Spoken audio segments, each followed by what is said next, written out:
Hey y'all.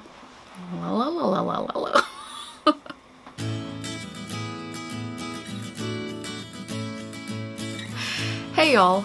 Welcome to the Suburban Stitcher podcast. My name is Diane and today is January 29th, 2019.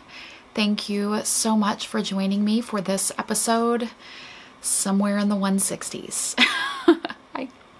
I'm really bad at remembering exactly what it is. It is a Tuesday. I am coming to you from outside of Houston in a suburb of Houston. And it is cool for us today, which means that it's 41, 42 degrees right now as I'm recording. And supposed to be about 50, which is pretty standard semi-cold for Houston, you know, where we have palm trees year round. I know that many of you are in the middle of feels like temperatures in the minus 40s and 50s, which is, to be quite honest, it's disgusting. And I have a feeling you feel the same way. So, and then I also know that my friend Hohi in Argentina feels like she's sitting on the surface of the sun. So I hope that whatever weather you're experiencing, that you can find comfort in knitting and either indoor heating or air conditioning. Thank you for joining me this week. We have a couple of announcements as always. I will be entering my video for giveaway winners right here. So this week for the hashtag Get Suburban Cal, I am excited, so excited about this winner. We have a winning post, which is post number 13, and the winner is A.R. Hansen. And the reason that this excites me so much is that she knit a sweater out of her Advent minis. She made now her actual post was her chatting away as post number 13, but she knit a confetti sweater by Vera Valimaki with grays as the main color. I think ashes. Ashes as the main color. And she used her Advent minis for the various stripes. It is so good. I will have put a picture in here somewhere, but oh my gosh, Allie, A.R. Hansen, thank you so much for participating and for making really just the most beautiful project ever. And the pattern that you are winning is, you are winning a, sorry, I'm just looking this up. I know that's kind of rude to look back and forth. Apologies. You are winning a copy of a crochet blanket pattern. It's called Show Off Your Crochet. It's perfect for leftovers, scrappy blanket, and that is by, let me just get this, it's by Andrea Delhey, Delhey. So you are going to win a copy of that blanket. So you liked doing scrappy with your sweater, and so I thought this was perfect for you. I hope you crochet. If you don't, you need to learn because it's perfect for scrappy stuff. So thank you so much for participating. And for those who are new and are not sure what the Get Suburban Knit Along is it is a year-long knit along where any project where you're using at least 50% Suburban Stitcher yarn can be entered to win a prize into this year-long knit along. We're doing it a little bit differently this year, and rather than having a finished objects thread and a chatter thread, I am just having one big thread where you're posting your progress, you're chatting about what you're making, and we're encouraging each other along the way. So to be quite honest, even if you're not knitting anything super actively, if you're participating and encouraging other people, then you can still win. So all I'm saying is go talk away and you could win a pattern. And thank you to all the pattern designers and sponsors who have sent patterns my way, and also are sending them to sponsors. I'm so grateful that you love this idea and that we're getting so much interest for that. So congratulations, Allie, again. Thank you to Andrea for the pattern prize. And now we are going to go back to the regular episode. Congratulations to all the winners. And thank you for continuing to participate in our ongoing CALs. So today I have a few projects to talk about, actually. One of which is, I guess I should maybe pull that out of the view. My desk is a little bit untidy right now, which is fine, because honestly, if we're being brutally honest, that's normal. I am diffusing in my diffuser some essential oils. I have a bergamot and grapefruit, I believe. Yes, bergamot and grapefruit today. So it's kind of uplifting and refreshing, and it's really nice. I'm wearing my Tuft Woolens Just Peachy lotion that is just so clean and refreshing smelling, and especially on a cold winter day, it's quite nice. I am wearing my Sunset Highway, which is a sweater that I finished last year out of my hand-dyed yarn. It is by Caitlin Hunter. I feel like it was the sweater of the year of 2017. I can see if I can stand up without knocking this thing over. Yeah, that gives you a much better view of my bust anyway. So I used my hand-dyed yarn all in singles. This is Cole Tainted Love, Spanish Moss. This is a better view of the Spanish Moss. And then the main body is in my color called 2 a.m. Kisses. On the camera, it looks like it's showing up a little bit more gray than it is in real life. This is actually a bluish purple that maybe leans gray, but yes. So some notes about this sweater, because I honestly don't even know if I did a bunch of talking about it, because I finished it, I think, right at a time where I couldn't wear it. And so I didn't wear it on the podcast because it was August in Texas, which is about a feels like of 110. And so yeah, so I don't think I really talked about it. Things that I did and things that I would do differently for a future sweater. I didn't swatch. And while it fits, if you are familiar with the sweater and how she intends it to fit, it is with quite a bit of positive ease. Mine does not have positive ease. Mine has way more negative ease in the sleeves than I would like. Mostly, I believe that comes from the colorwork sections. And although I did go up a needle size on these parts, I was catching my floats, and I don't think I would do that again. I think I would let them float and not be caught. I feel like that gives it a lot more drape. So it's a little bit snugger around these bands of colorwork. Also, my arms are just proportionally larger than like the size that I would make for my shoulders and bust. My arms are bigger than what that usually calls for in a pattern. So I usually have to adjust to make it a perfect fit, or at least what I think of as a perfect fit. I do like how the neckline sits. I would make no different things here. I think that I knit a size 3 for this, and then maybe I even went up to a 4 for the sleeves. No, I stayed at a 3 for the sleeves.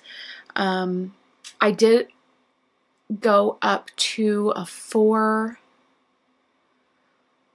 in the body of the sweater. So like after the sleeves, I think I just like increased up to where that would be for a 4. And there were no decreases, and so that was fine.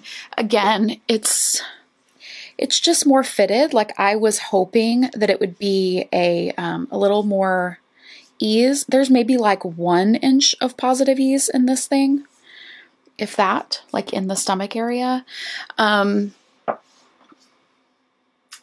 don't hate it. but I don't wear it as much as I thought I would. So there you go. And I typically, like even today inside in Texas, this does feel a little bit chilly. So I do think that maybe for another sweater, I don't know, maybe I would knit it. Maybe I would try to accommodate for that because I do feel a little bit chilly, but it's also flattering. So I don't know. There's so many thoughts. I do have notes for this pattern and nearly all patterns that I finish on my Ravelry page on Ravelry. I am DBB Stitch on Ravelry.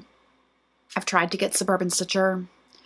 There's a person that has never basically been on Ravelry that claimed Suburban Stitcher, and it annoys me so bad. So I can't have it. But I'm DBB Stitch on Ravelry. This is definitely on my project pages, and you can see all of the information there if you have any questions about it. So that's what I'm wearing. I do not have any finished objects, but I want to start right away and talk about the knitting. So I am still knitting my test knit. As you can see, it is with my Suburban Stitcher hand-dyed yarn in the, one wind this so I can get a little closer, in the Predictability colorway. Predictability, yes. This is my favorite colorway, and I haven't really knit with it very much, even though it's my favorite. And it's also, it's just my favorite. I love it so, so, so much. It's a beautiful pinky, purpley mauve color with some purple and brown speckles. And I absolutely love, love, love, love, love, love, love it. So I'm working on that. I still can't show it. I can't really talk about it, but it's still happening. So I've been working quite a bit on that, and I am at a point in that project that it's using a little bit of brain space for me. And so because of that, I haven't, like the times that I feel like, okay, I can sit down and really focus on something, I've been knitting on that versus like my Plumpy shawl. So I actually did not work on Plumpy at all this week because it is at a brioche section, and all of my little bits of brain power that would normally be able to work on the brioche have been going into this other test knit project. So I was looking for some basic, easy, don't have to think about it knits. And because I'm still trying to work through whips and I have plenty to choose from, I did put quite a bit of work on this pair of socks that I have had going for 3 years now, I think. We've talked about this before. But this is West Yorkshire Spinners yarn. I don't know the colorway. Oh wait, here we go. Oh, this might not be it. This is, I don't know if this is the, okay, well, I can tell you. I have, I guess this is 2 different colors. So it's West Yorkshire Spinners. One of them is color 886 and one of them is color 529. I don't know what's what, but it's a very easy price point for some good woolly wool for sock yarn. And it's relatively easy to find if you do a Google search. I don't remember where I got this. No, I do know. I bought it directly from West Yorkshire Spinner. And I think with shipping, to get both balls of yarn to me, which were 400 yard, 100 gram full size skeins of yarn, I think it was like $26 US shipped from the UK. So it was very approachable price point. Anyway, so I finished the first sock, I think this year at some point. So I've done more work on them this year than I have done in a while. So the first sock is done. I am doing these cuff down 64 stitches on a US 1, which is a 2.25 millimeter. I do about, I don't know, this is probably 16 to 20 rounds of ribbing. And then I knit several inches. It's a fishless kiss heel that I just insert in the contrast color, which is one of those 2 numbers that I just read. And then I knit the foot, kept trying it on, and then added the toe in the contrast color as well. And so the second sock, the cuff is done, the leg of the foot is done, or the leg of the sock is done. It's the same size. Yes. They're not exactly matching, which doesn't bother me at all. Like the stripe wise, it's fine. I have put in the heel on the second one and I am knitting on the foot. So we are really in the home stretch on these. It's great because it's at a point where I don't have to try it on a lot, at least for a while, and I can go off of roughly the number of stripes here to figure out how much I have to do, which is perfect. This project has reminded me why I liked knitting stripy socks so much. It's because because I do everything afterthought. Well, I don't do everything afterthought. I do afterthought heels in a lot of my socks when I'm knitting just like afterthought socks. When I'm knitting stripy socks, I do a lot of afterthought heels in those socks because I can literally knit for, 16 inches, just a long sock tube, and then cut my heels in at the very end. So for a very, very, very, very long time, it's completely mindless knitting, which is perfect for on the go.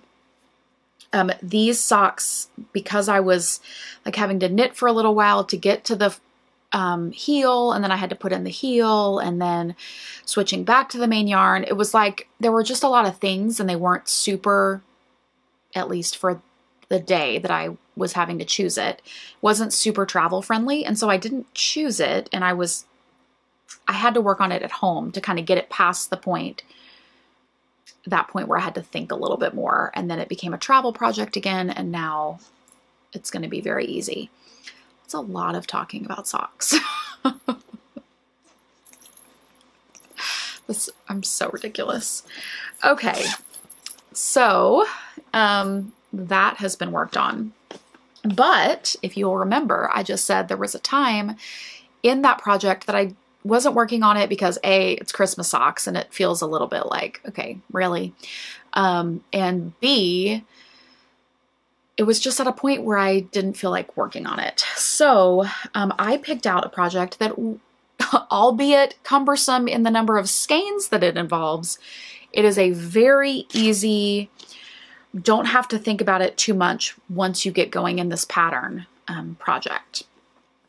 And I pulled back out my Nightshift shawl, and I am absolutely loving this. I will be quite honest. I knit these first 2 sections right here, which is just this. So my main background color that I started with is the teal. I think it's called, it's not Cataclysm. It's something else that I will not remember. It doesn't matter. It's in my project page.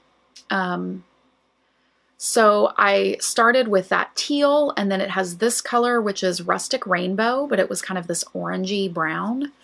And then this color, which is something I can't remember, but it's a yellow. And I just was like, I don't know. And then it was going into a gray, which is pretty, but it was just a lot of like, not my favorite colors. Then it shifted into 2 different pinks, and I am obsessed. I am also super obsessed with this color combo of deep teal and pink. See that? It's so pretty. I love it so much. So, and it's sort of a gradient. Like if you take this top part out that I didn't like, and you look at the gray and then this lighter pink, and then it goes into this darker pink, it is just so beautiful. I love it. Oh my gosh. Obsessed. So, this shawl is Nightshift by Andrea Mowry. I am using Spin Cycle yarns, so it was definitely a treat yourself moment for me. But I'm loving every minute of it. And so much so that I actually pulled out these 3 skeins that I bought before this yarn to make the shift cowl. And I've been staring at them because they're in my stash. They're beautiful. They're special yarn. And I mean, I've had this one for so long. It's their old tags. So yeah, it is, they're calling to me for sure. And I just want to knit all the things that are like this, which you will see in, I guess, future knitting, dream knitting, whatever we want to call it. You'll see in a minute that I have more dreams. So that is something else I worked on this week. So really that's it. 3 projects: test knit, socks, shawl, and that feels very good. And really that's been what it is. The only thing that changed is that my night shift was swapped out for my plumpy because of the brain cells that were required for the project. So I needed something a little bit less thinky. Anyway, okay, so that is all of my works in progress. I did not have finished objects. What comes up next? Hello, lovelies. I have a couple of things to show you that are not knitting related, but they're making me happy this week. So, the first thing is I'm allergic to a lot of things. I mean, I don't know why. I have 3 different autoimmune diseases and I have food allergies, and anyway. So I also have discovered in the last year or 2, I was having reactions to various makeups, and it took me a while to realize, but I finally put it together that the things that I was reacting to were all like pinks and purple colored makeup and reds and like mostly it was like in the red family. So if it was like a burgundy or a dark plum that was sort of leaned red instead of blue or things like that. So it was in that family, reds and pinks, basically, which is a super bummer because I love pink and I love a good pink eyeshadow, or like I was trying out like burgundy eyeliners and different things. And anyway, it finally came to a head when I bought a new palette of eyeshadow and I wore it. Like I came home, put it on my face because it was brand new and I had to. I tried it on and like did this whole face full of makeup at 3 o'clock on a Saturday when we were sitting at home doing nothing. And by 7 o'clock that night, I literally felt like I wanted to scratch my face off because everything itched. And I was so bummed, and I had already, like, I'd been having these reactions, but, you know, it was like, oh, well, I can't buy this brand or whatever. Well, I did a little bit of research. Come to find out, there is an ingredient called carmine, C-A-R-M-I-N-E. And it might be called carmine, but carmine, which reminds me of The Sopranos. Okay. But I have found a palette of beautiful pinks and purples that has no carmine in it that I can wear that doesn't make my eyes want to scratch my eyeballs off. And so I have to share that because if you are someone that struggles with makeup allergies, and specifically, maybe you too, like haven't put two and two together, but you just know like, oh, I have a hard time with pinks because my eyes always feel like they're itchy or whatever. Or maybe you're having that reaction and you didn't even know that that's what it was. PSA, it's a carmine allergy and it's in a lot of makeup. But I found this palette. It is by Butter London. And it's, I mean, look at this, super cute. I wanted it because it was called the Glazin Smooth Silk Shadow Palette and then in mauves. So of course I'm going to like it, right? I wanted it just on the name. And then the colors are stunning. Like totally, look at that. You can see the the tops of my shelves over there.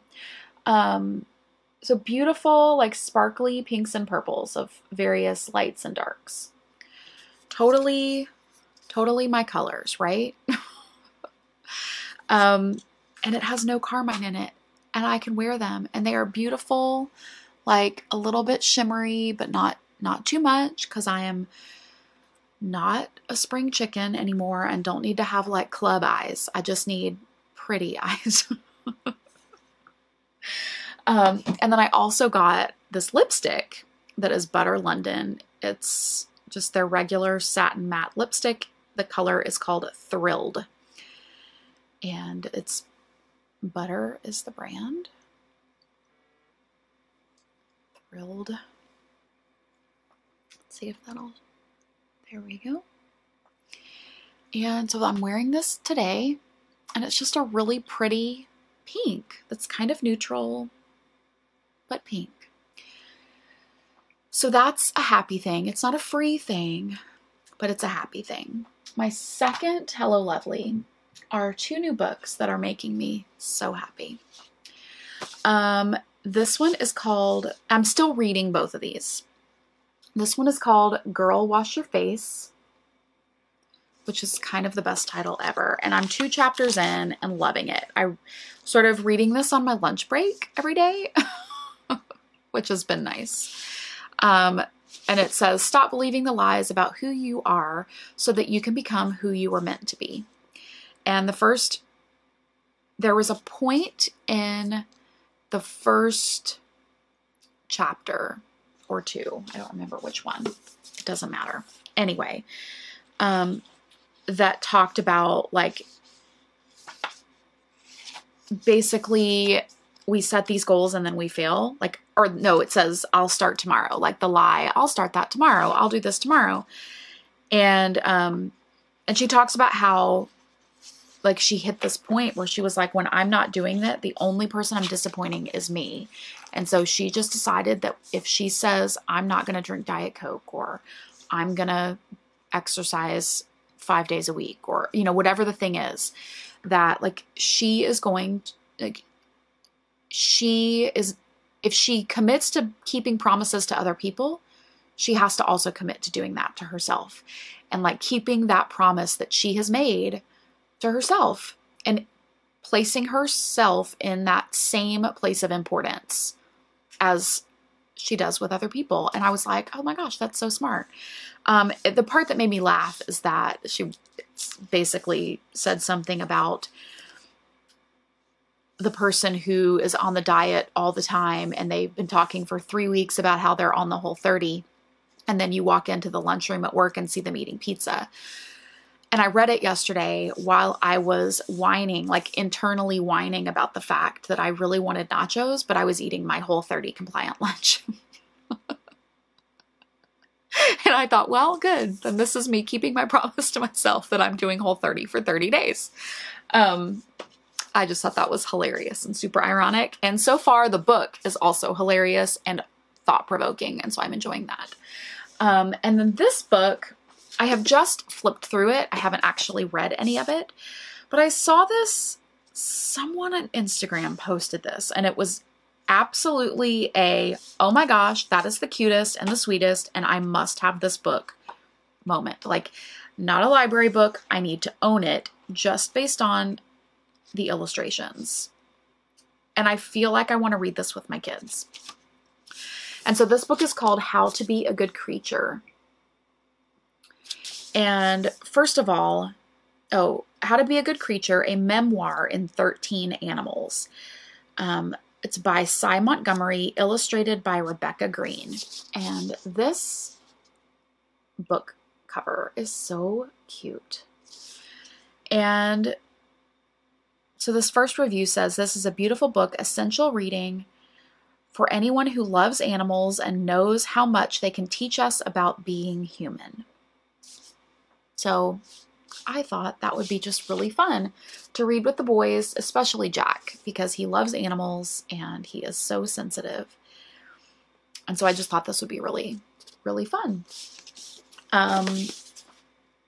Those are my Hello Lovelies. The last thing that I wanted to talk about before we get to shop news is just a little quick update on my planner for this year. I know I talked about this before Christmas about how I am using the Hobonichi Techo Cousin this year, which is, find a page that has the name.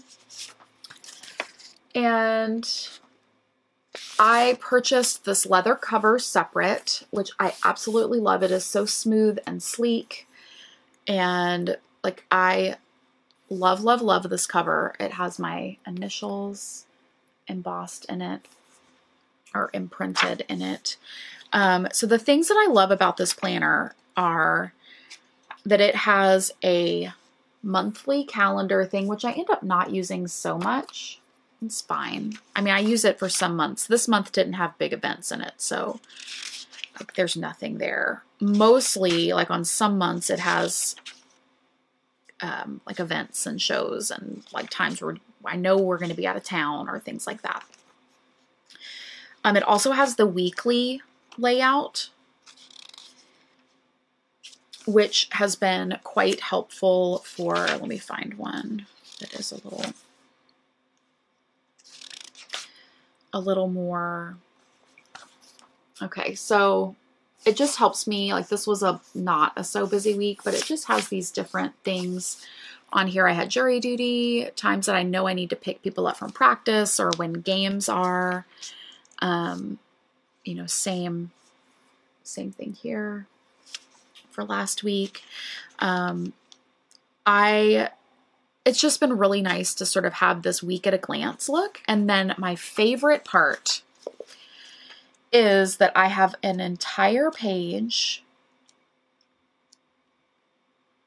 for each day of the month. So it's just a blank page. Like here's January 1st. I didn't write anything on it, which happens. A lot of days I write nothing, but then some days, like I went and counted my end of the year shop inventory on this page. The next day was just a to-do list and then different skeins of yarn that I had that I needed to account for, like my stock that was undyed. This day was my dye list for that day. Like that was like, these are the custom orders that have to get dyed today. So it's been super helpful. I have some days that are very, very busy, full of notes. Yeah. And then, you know, several days that are empty, and then another big note day, and then a couple of empty days, shopping list. And it's just really nice to have it all in one place. And if I know that I wrote it down, then it's just a matter of looking in this one place to do. I have started my daily routine so far this year has been sitting down after I take a kid to school or after everyone leaves for the day, and I sit down with my cup of coffee in my office and I go through emails, go through messages, try to hit Ravelry, but I spend, you know, sometimes it's 10 minutes, sometimes it's an hour, just sort of catching up for the day. And then I also will sit down and just make sure that I know exactly if I have any special orders that need to be dyed, if I have, you know, clubs or something. Like I really just sort of get my mind set on exactly what needs to be done for the day. And I have found I mean, it seems so simple, right? But I have just found that if I spend that time, just a few minutes getting organized, first thing, that my rest of my day goes so much better. The one thing I had hoped to do that I haven't done very well yet, I hope to be better at it, is meal planning. And so as you can see, like last week, there were this below this line is supposed to be meal plans, and I did none of it. I think there was only 1 week that I actually officially meal planned. We've been doing better and not eating out very much, but the meal planning has not quite happened yet. So I'm still kind of like, what am I going to make? Which I don't love, but you know, baby steps, like with everything in life. Okay. Shop update news. Shop news, right? Is that what I'm trying to say? Yes. Shop news. Thank you. The biggest shop news is thank you so much for the absolutely amazing and quite honestly overwhelming response to the Peach Collective. I'm so excited that everyone liked it as much as I hoped you would. I do have a few things that are still in stock. My dyed to order listings are all still active. So the 4 colorways that I have as part of the collection, which is La Boheme, Dahlia, Peach Tea, and Nudie Patootie, are all still open for pre-ordering, whatever quantities on whatever base you would like. Those are running at a 2 to 3 week turnaround time. So just keep that in mind. And so we're looking at like mid-February for when those will be shipping. The things that are still available that are not yarn, I still have maybe 2 or 3 or 4 of the Just Peachy sock soaps.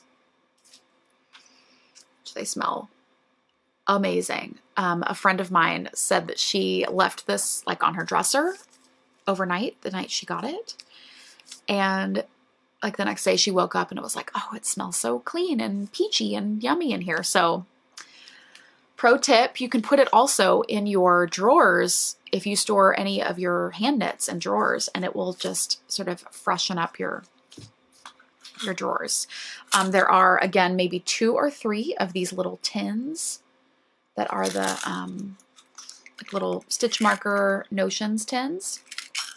There are maybe 10 or 15 sets of the stitch markers that are the bulb with the beads on them. There are a handful of the Mrs. Brown's bags, which this is a big bag, you guys. So this is a sock size bag. And I want to, how do I show this? It's a big bag. I mean, it's like 3 skeins. 3 skeins for sure. So I can put this bag in here, and this, and this.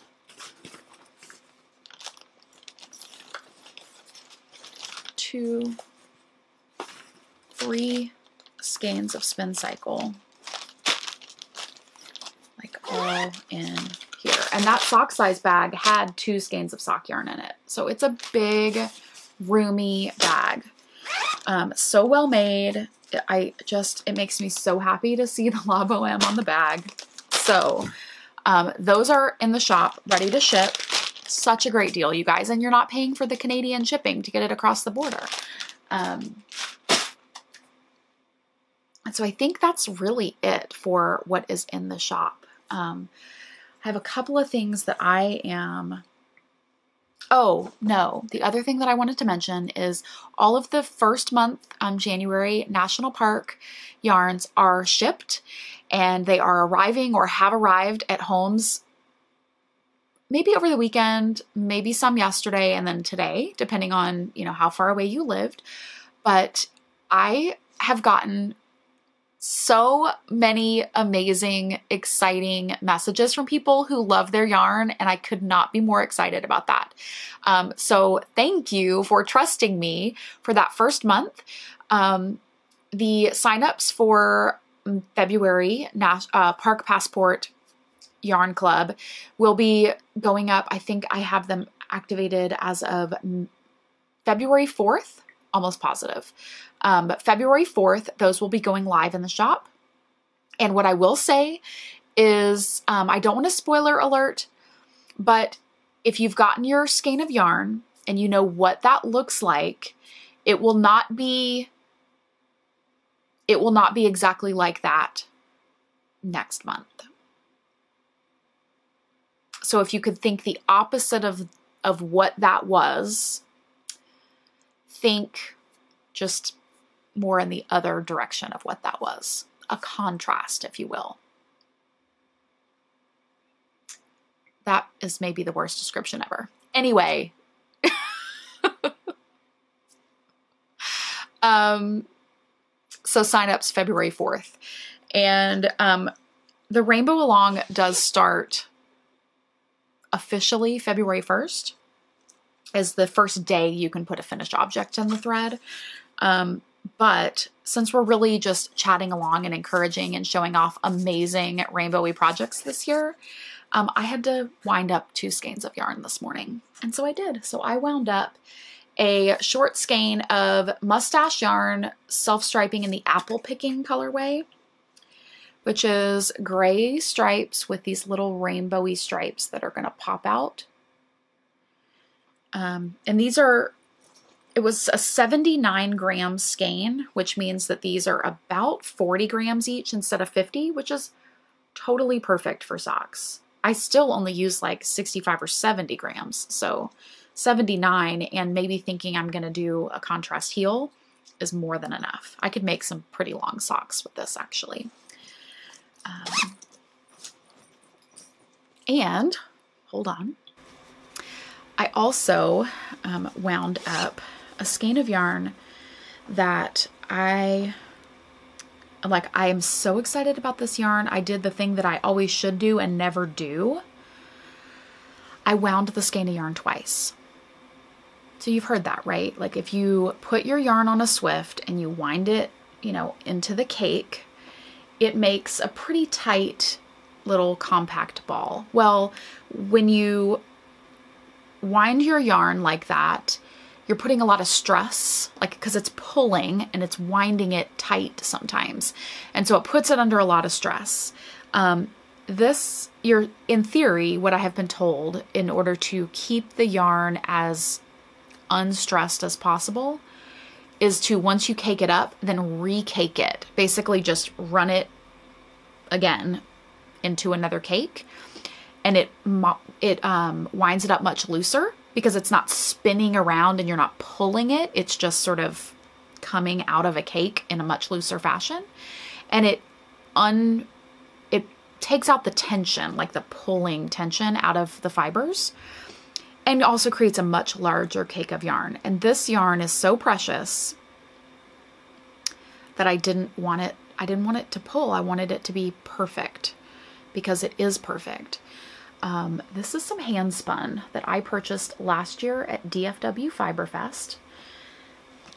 The business is A Thing for String, and her name is Mickey, and she's a hand dyer, but she is one of the most beautiful hand spinners I have ever seen in my life. You can follow her on Instagram, Thing for String.